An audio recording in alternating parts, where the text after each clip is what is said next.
आज का हमारा वीडियो रहेगा लाइट चैप्टर में। ऑलमोस्ट हम लोग आगे बढ़ रहे हैं और हम लोग पहुंचे हैं यूज़ ऑफ कॉन्केव मिरर, या मैं कह सकते हैं कि use of spherical mirrors. Spherical mirror हमारा दो टाइप का, कनकेव और कन्वेक्स। कनकेव के रे डायग्राम को हम लोग लास्ट क्लास में जो है ना, लास्ट वीडियो में आप लोग देखे होंगे कि 5-6 आपके रे डायग्राम्स थे, उसको कैसे ड्रॉ किया जाता है ये भी हम लोग सीखे थे।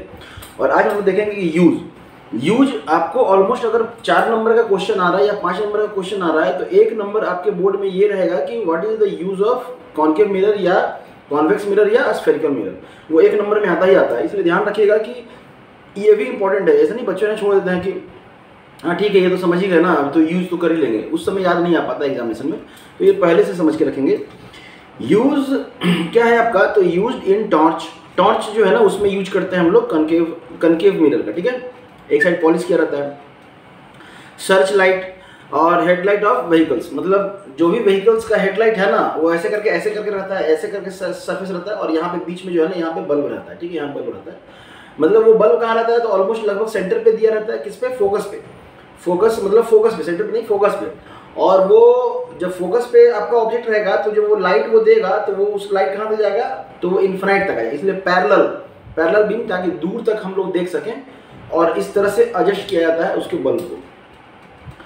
Use to see large image of focus as shaving mirror. जब हम लोग दाढ़ी बनाने जाते हैं ना, मान लेते हैं दाढ़ी बनाने आप सैलून में गए, बार्बर शॉप में गए, तो बार्बर शॉप में क्या है ना, ऐसे यूज नहीं करता है, सिंपल मिरर ही लगा के रखता है वो लोग, लेकिन लगा के रखना चाहिए। उन लोग अच्छे बार्बर शॉप में जाएंगे तो कनकेव मिरर रहता है, मतलब वो आपका बड़ा दिखेगा। अभी जो गाल ऐसे दिख रहा है ना वो थोड़ा सा बड़ा दिखेगा, ताकि एक जितने भी वो दाढ़ी वो जितने भी रहते हैं ना वो आसानी से आइडेंटिफाई हो जाए कहाँ पे हैं और उसको अच्छे से सेव कर सके। Used by dentist to see large image of the teeth. Large image बनता है कनकेव मिरर में। हम देखें कि लार्ज इमेज जैसे जैसे ऑब्जेक्ट नज़दीक आता जाता है, हमारा इमेज का साइज बड़ा होता चला जाता है। तो ऐसे करके एक इस तरह का स्पून, ऐसे स्पून लाइक स्ट्रक्चर वहाँ पे आप देखे होंगे अगर कभी गए होंगे डेंटिस्ट के यहाँ, तो ऐसे करके इस तरह का उसका ये रहता है। और ये जो है ना मिरर रहता है, ये जो मिरर है वो क्या रहता है आपका, कनकेव मिरर रहता है, ठीक है, कनकेव मिरर होता है, जो कि आपको काम आता है इसमें, ठीक है। चलिए तभी क्या है, नेक्स्ट है आपका, इसको हटा देते हैं। नेक्स्ट है the large concave mirror use for focus sunlight in solar furnaces, ठीक है। सोलर फर्नेस में या आजकल वीडियो, शॉर्ट्स वीडियो में भी देख रहे होंगे कि बहुत सारे लोग धूप से जो है ना एंटीना वगैरह रखा हुआ है, एंटीना से खाना बनाना शुरू कर देते हैं। एंटीना है ना ये वो लगा हुआ, जैसे टीवी भी देखते हैं, और उस पर लगा दिए वो चमकीला एल्युमिनियम फॉइल टाइप का, और उसके सेंटर पे जो है ना वो इस तरह से एडजस्ट किए कि सेंटर पे जो है ना आपका क्या रख दिए, पेन वगैरह रख दिए, उसमें चाय बना रहे हैं। तो बहुत सारे शॉर्ट्स वीडियो आप देखे होंगे, तो वो कनकेव के जैसा ही काम करता है, कनकेव मिरर के जैसा ही काम करता है। इन्फिनिटी से जो रे आ रहा है वो कहाँ मर्ज होगा, फोकस पे। तो उस पेन को देखते होंगे वो डायरेक्ट एंटीना पे नहीं रखते हैं, इस तरह से रखते हैं खड़ा करके कि उसका फोकस जहाँ पे सबसे ज़्यादा हीट कंसनट्रेटेड हो रहा होगा लाइट करके, ठीक है। तब है आपका यूज ऑफ कन्वेक्स मिरर। तो कन्वेक्स का क्या यूज है, तो रेयर व्यू में जो है ना गाड़ी के जो व्हीकल्स हैं या 4 व्हीलर्स हैं, तो उसके रेयर व्यू में जो है ना वो व्हीकल्स में दिखाते हैं, क्योंकि ये दूर की चीज़ों को, दिखता तो छोटा है लेकिन बहुत दूर तक के एरिया को कैप्चर करता है, ताकि पीछे कौन सी गाड़ियाँ आ रही हैं ये हम लोग को आसानी से पता चल जाएगा। It also help the driver to view large area को व्यू करने में। और rear view mirror in vehicle because it give the erect image. तो उसमें लिखा रहता है कि object is far nearer than as appearance, मतलब जितना वो दिख रहा है ना दूर, उतना दूर है नहीं, वो नज़दीक मान के चलना है, ऐसे करके आपके मिरर में लिखा भी रहता है। तो क्योंकि वो कॉन्वेक्स मिरर है, ठीक है।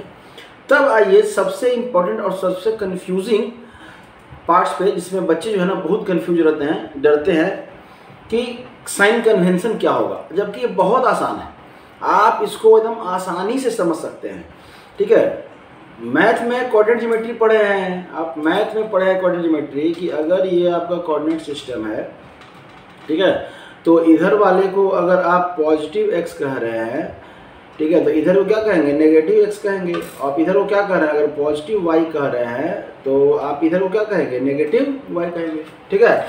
या अगर आप ऐसा कोऑर्डिनेट सिस्टम लिए हैं, मान के चलिए, देखिए ये कोऑर्डिनेट सिस्टम है, अपने हिसाब से आप कर सकते हैं। अगर इसको आप नेगेटिव x लेंगे तो इसको क्या लेंगे, पॉजिटिव x लेंगे, और इसको अगर आप नेगेटिव y ले रहे हैं तो इसको आप क्या लेंगे, पॉजिटिव y लेंगे। समझ में आया? तो ये आपके ऊपर है, आप किस तरह से लेंगे। मिरर में जो इन जनरल लोग पढ़ते हैं वो इस पे ही आप पढ़ेंगे, इसी पे आपको काम आने वाला है और ये बहुत आसान है, आप समझिएगा। ठीक है, जो आपका मिरर है ना, ये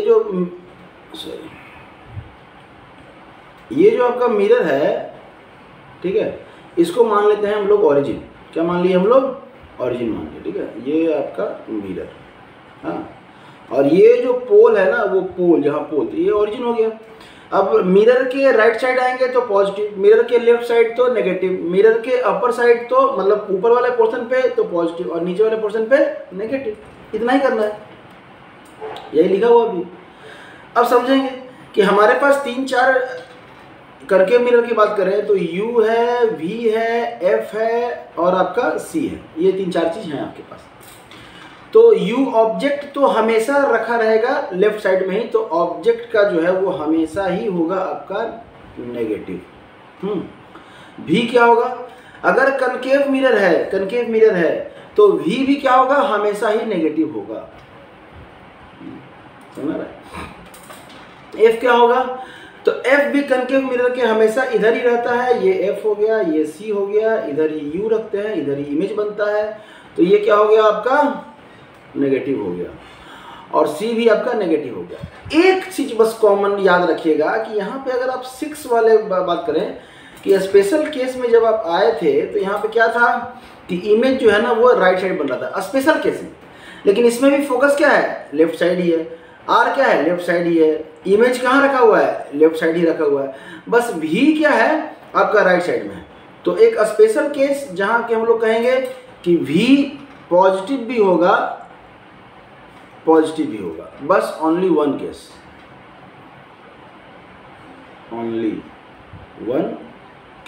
और वो स्पेशल केस में, नहीं तो सब में आपका यहाँ पे प्रीवियस वीडियो जो हम लोग बना रहे थे, पहला केस अगर हम लोग बात करें, यहाँ पे आ जाइए, यहाँ पे अगर U की बात करें तो नेगेटिव, V की बात करें तो नेगेटिव, F की बात करें तो भी नेगेटिव, सेकंड वाले में बात करें तो U नेगेटिव, V नेगेटिव, ठीक है, और F भी क्या हो जाएगा? नेगेटिव। अगर थर्ड केस की बात करें तो U negative, V negative, F भी क्या हो जाएगा? नेगेटिव। क्यों? सब रखा हुआ है ना, दिख रहा है ना यहाँ पे, ठीक है। अगर फोर्थ क्वेश्चन की बात करें तो U भी नेगेटिव, F इसमें भी नेगेटिव, क्यों? लेफ्ट साइड ही है ना, और आपका V भी नेगेटिव, क्यों? इमेज भी तो इधर ही बन रहा है ना, इमेज भी तो इधर ही बन रहा है। और अगर फिफ्थ केस की बात करें तो भी U नेगेटिव, V नेगेटिव, और F क्या है आपका? नेगेटिव। और लास्ट केस में आ जाएं तो U नेगेटिव, F नेगेटिव, लेकिन V जो हो जाएगा वो हो जाएगा पॉजिटिव। तो ये ध्यान रखिएगा, लास्ट केस में जो है ना, बस स्पेशल केस में ये आपका रहता है।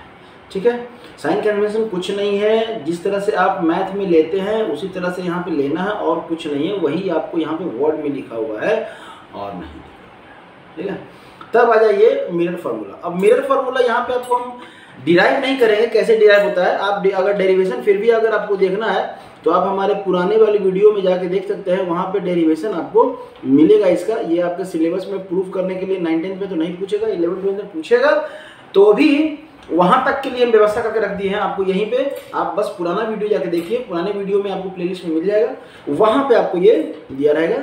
बस यहाँ पे आप अगर नहीं है तो बस फार्मूला जान लीजिए कि मिरर का फार्मूला ये होता है। और एफ क्या है? तो distance between F and pole, मतलब फोकल लेंथ कह सकते हैं, इसको सीधा कहिए ये फोकल लेंथ। ठीक है, की हो गया फोकल लेंथ। और तब आपका वी क्या है? आपका वी क्या है? आपका इमेज डिस्टेंस, इमेज डिस्टेंस। और यू क्या है? आपका ऑब्जेक्ट डिस्टेंस। डिस्टेंस कहाँ? From mirror. ठीक है, और आर क्या है? रेडियस ऑफ कर्वेचर, उसका तो यहाँ पे जरूरत भी नहीं है। फार्मूला को चेंज कर सकते हैं आप, फार्मूला को चेंज करके आप इस तरह से प्लेस कर सकते हैं। मतलब अगर यहाँ पे इस रिलेशन पे चले कि R equal to F equal to क्या था? R/2 था, F इक्वल टू R/2। तो अगर F के जगह पे R का वैल्यू रख दे तो यहाँ पे क्या आ जाएगा? तो 1/R/2 is equal to 1/V plus 1/U। तो यहाँ से अगर आप लोग देखें तो ये हो जाएगा आपका, यहीं पे देख लीजिए ना, ये हो जाएगा 2/r is equal to 1/v plus 1/u। इस तरह से भी आप समझ सकते हैं, या 1/r is equal to 1/2 common हो गया 1/v प्लस 1/u। तो इस तरह से भी ये फार्मूला है, फार्मूला तो डिराइव करके किसी तरह से निकाला जा सकता है। बेसिक फार्मूला तो यही है, बेसिक यही है, इसी को समझना है, ठीक है। तब आइए आपका magnification. Magnification it is express as the ratio of the height of the image to height of the object. Image का हाइट और ऑब्जेक्ट का हाइट। तो हम कह सकते हैं कि m is equal to height of the, लिखा है image upon height of the object. तो यहाँ पे कह सकते हैं h upon h dash, h dash ऐसे करके लिया जाता है, ठीक है, लेते हैं लोग। और एक और फार्मूला है मैग्निफिकेशन का -v/u, ठीक है। देखिए यहाँ पे डेरिवेशन नहीं बता रहे हैं, डेरिवेशन के लिए आपको पुराना वीडियो देखना पड़ेगा। यहाँ पे बस डेरिवेशन तो पूछता नहीं है 9th में ना, 10th में तो आपको पूछता नहीं बोर्ड में, तो यहाँ पर जरूरत नहीं है ज़्यादा वीडियो को लेंदी करने का, जो हमारे काम का चीज़ यूज कर लेते हैं। तो यहाँ पे कह सकते हैं कि -v/u is equal to h बटा क्या हो जाएगा h डैश। ये आपका फॉर्मूला है। यहाँ पे इंपॉर्टेंट क्या है, पूछता क्या है, इस फॉर्मूले से तो आपको क्वेश्चन पूछेगा ही पूछेगा। मैग्निफिकेशन हो क्या कि अगर आपका मैग्निफिकेशन 1 से ज़्यादा है, 1 से ज़्यादा है, अब बताइए इस रेशियो का वैल्यू 1 से ज़्यादा कब होगा, जब ये ज़्यादा होगा, मतलब इमेज का साइज क्या होगा, ज़्यादा होगा। इमेज का साइज ज़्यादा होगा मतलब इमेज क्या है, मैग्नीफाइंग है, मतलब ऑब्जेक्ट, इमेज का साइज ज़्यादा मतलब किससे, ऑब्जेक्ट से ज़्यादा, ठीक है। तो ऑब्जेक्ट से ज़्यादा होगा मतलब इमेज क्या हो गया, बड़ा हो गया ना। वैल्यू 1 कब आएगा, किसी रेशियो का वैल्यू कब 1 आता है, जब नॉमिनेटर और डिनोमिनेटर दोनों का वैल्यू क्या होता है, सेम होता है। तो मतलब image is of same size, और सेम साइज का कब बन रहा था, जब आपका ऑब्जेक्ट जो है वो कर्वेचर पर रखा हुआ था, तब रेडियस ऑफ कर्वेचर पे था तब, ठीक है। और मैग्नीफाइंग कब बन रहा था, जब आपका रेडियस ऑफ कर्वेचर और पोल के बीच में जहां तक भी रखा है, रेडियस ऑफ कर्वेचर के बाद और पोल के बीच में, चाहे बिटवीन आप C एंड F कह लीजिए, ऑन F कह लीजिए, और बिटवीन F एंड P कह लीजिए, ये सब में मैग्नीफाइड आपका इमेज ही बनेगा, बड़ा इमेज ही बनेगा। तो इन कंडीशन में आपका जो मैग्निफिकेशन है वो हमेशा 1 से ज़्यादा होगा। 1 से कम है मतलब डिनोमिनेटर आपका बड़ा है और नोमिनेटर छोटा है। अगर किसी रेशियो का वैल्यू 1 से कम है मतलब डिनोमिनेटर का वैल्यू ज़्यादा है, मतलब ऑब्जेक्ट हमारा क्या है, बड़ा है, और इमेज हमारा क्या है, छोटा है। तो ये कब था, जब ऑब्जेक्ट हमारा इन्फिनिटी पे था या बिहाइंड कर्वेचर था, और मतलब कर्वेचर के पहले, कर्वेचर पे नहीं, कर्वेचर पे आ गया तो 1 हो गया, ठीक है। तो कर्वेचर और इन्फिनिटी के बीच में जहां भी रखते हैं ऑब्जेक्ट को, हमारा जो मैग्निफिकेशन है वो हमेशा क्या आएगा, लेस देन 1। तो यही समझना है, इतना समझ लिए तब है। कुछ अलग से हम लोग यहाँ पे एक साइन कन्वेंशन को जो हम लोग वहाँ पढ़े, यहाँ पे अलग से लिखे हैं कि कनकेव मिरर की अगर हम लोग बात करें तो फोकल लेंथ तो हमेशा नेगेटिव ही होगा, और रियल इमेज क्या बनेगा, रियल बनेगा, ठीक है, नेगेटिव ही होगा। ऐसे पॉजिटिव में भी आपका वर्चुअल में भी देखते हैं। यू ये तो हमेशा, ये तो ऑलवेज कह लीजिए, ऑलवेज, ठीक है, ये ऑलवेज नेगेटिव होगा। वी अगर नेगेटिव है तो रियल इमेज, अगर पॉजिटिव है तो वर्चुअल इमेज। और एफ के लिए कहेंगे सर ये नेगेटिव रहे, मतलब रियल रहे, वर्चुअल रहे, ये हमेशा नेगेटिव ही रहेगा, ये हमेशा क्या रहेगा, नेगेटिव ही रहेगा। लेकिन अगर कॉन्वेक्स की बात करें, तो एफ क्या हो जाता है, पॉजिटिव, क्या हो जाएगा आपका, पॉजिटिव। क्यों पॉजिटिव हो गया अब समझेंगे। ये हो गया आपका कन्वेक्स, ठीक है, और ये हो गया आपका प्रिंसिपल एक्सिस। चलिए, अब जब प्रिंसिपल एक्सिस हो गया है और रे इन्फिनिटी से कोई रे आ रही है तो कुछ इसी तरह से आएगी, और ये डिफ्लेक्शन के बाद कहाँ चला जाएगा, इधर चला जाएगा, और ये इधर चला जाएगा। अब ये तो मिलेगा नहीं, तो ये डॉटेड लाइन से आप इस रे को इधर हम लोग आगे बढ़ाते हैं और मिलाते हैं किसी के पीछे, मिरर के पीछे, जो कि कनकेव में ऐसा नहीं हो रहा था। कनकेव में अपने आप से ये रिफ्लेक्ट होकर कट रहा था, ठीक है। तब है आपका यहाँ पे फोकस, तो फोकस किस साइड हो गया, राइट साइड हो गया, तो ये जो एफ है वो आपका क्या होगा, पॉजिटिव। तो कन्वेक्स में हमेशा ही पॉजिटिव होगा। इमेज कैसा बनेगा, क्योंकि डॉटेड लाइन से आपको मिला रहे हैं तो इमेज हमेशा वर्चुअल ही रहेगा। यू क्या रहेगा, सॉरी यू पॉजिटिव नहीं रहेगा, यू नेगेटिव रहेगा, ठीक है। यू तो हमेशा ही नेगेटिव रहेगा। देखिए पूरे आपके इसमें मिरर में, चाहे वो कॉन्वेक्स हो कनकेव हो, यू जो है वो हमेशा ही नेगेटिव रहेगा। क्यों, क्योंकि वो हमेशा मिरर के लेफ्ट साइड में ही रखेंगे।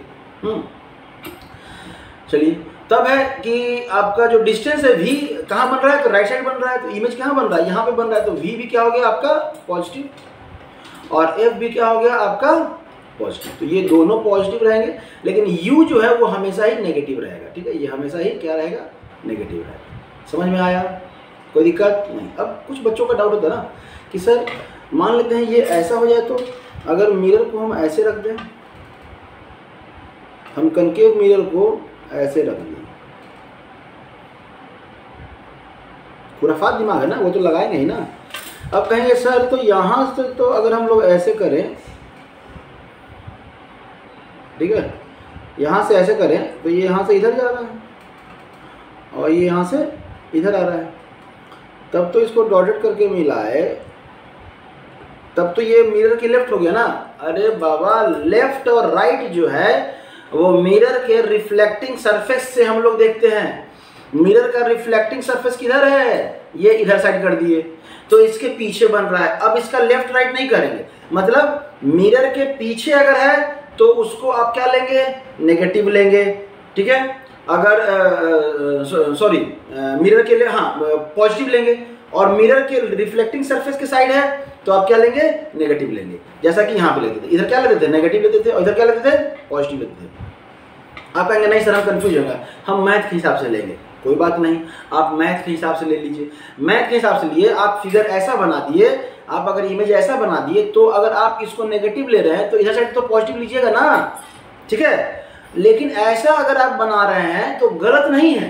कब तक, जब तक कि आप ये इंफॉर्मेशन नहीं बतलाए हैं कि हम किसको पॉजिटिव ले रहे हैं किसको नेगेटिव ले रहे हैं। देखिए पोजीशन हमेशा आपका एक रेफरेंस पॉइंट है, आप किस रेफरेंस के बेसिस पे कह रहे हैं पॉजिटिव नेगेटिव, ये बताना जरूरी है।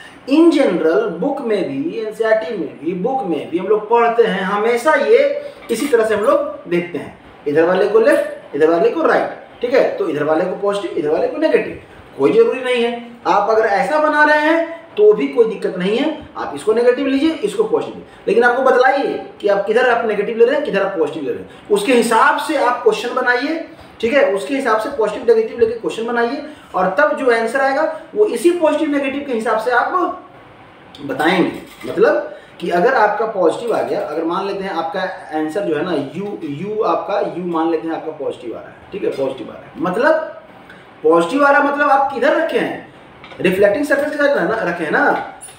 मिरर के पीछे अगर कभी ऑब्जेक्ट को रखेंगे तो उसका इमेज बनेगा, बोलिए। मिरर के पीछे ऐसा नहीं है तो मिरर के पीछे जाकर खड़ा जाइए, क्योंकि मिरर के पीछे तो पॉलिश किया हुआ है ना, तो वहां पे तो बनेगा नहीं।